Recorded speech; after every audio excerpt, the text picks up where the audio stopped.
దేవుని వాక్యం భయభక్తులతో చదువుకున్నాం.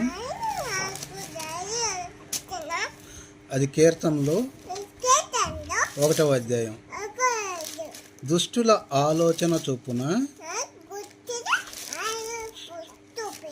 నడవక పాపుల మార్గమున నిలువక అపహాసులు కూర్చుండు చోటను కూర్చుండక యెహోవా ధర్మశాస్త్రమందు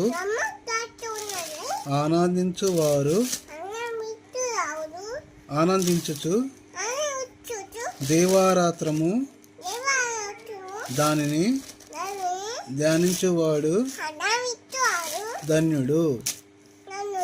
అతడు నీటి కాలువల ఎరన నాటబడిన వాడై ఆకు